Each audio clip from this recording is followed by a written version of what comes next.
Anneanne. Bak. Anneanne bak. Anneanne. Evdikten. Bravo. Evdikten. Beko. Beko. Bravo. Bravo, Beko. Beko Salih'in.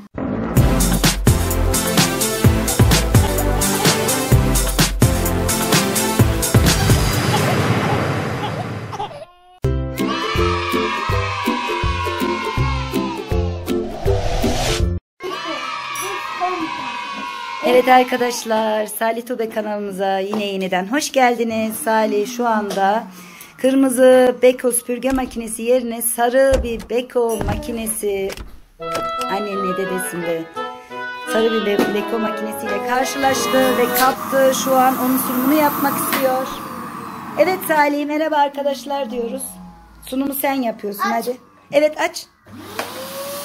Kaç voltmuş oğlum? Batı her zaman beni ilgilendirmiştir. 1600 volt diyor Beko.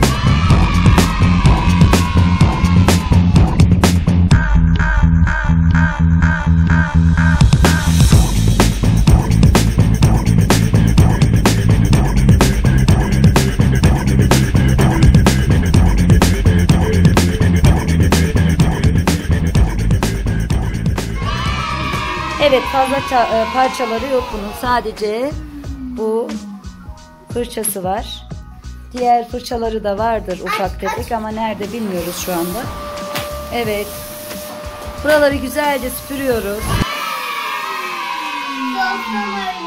Ben sanırım Salih Tuğbe'de Salih'in bu süpürge merakı hiçbir zaman bitmeyecek. Evet.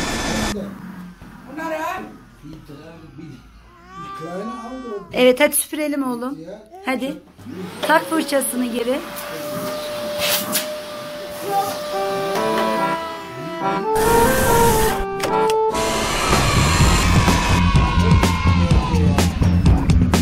Evet, görmüş olduğunuz gibi bu Beko 1600 volt.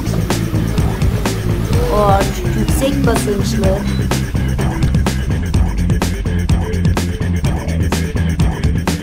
Salih tertemiz pırıl pırıl yaptı kilimleri. Bravo Salih, ellerine sağlık. Gücüne sağlık diyorum bu arada.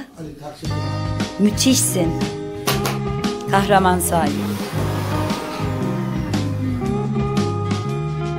Evet, hadi devam süpürelim. Ya da ben süpüreyim. Ha, çalıştırmayalım. Oldu, çalıştırmayalım. Zaten sunumunda yaptık bu arada. Evet, Salih Tuğbe'den bugünlük de bu kadar.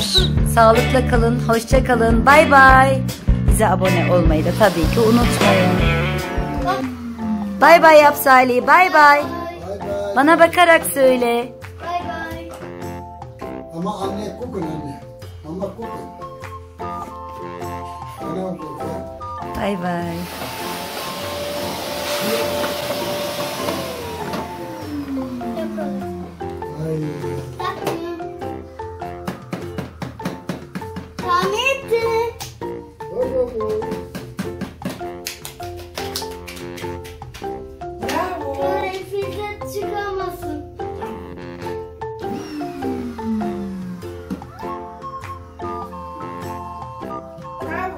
Beko bir dünya markası. O Beko. Evet, benim sevimli Salih'im. Tertemiz yaptı kilimleri. Bravo.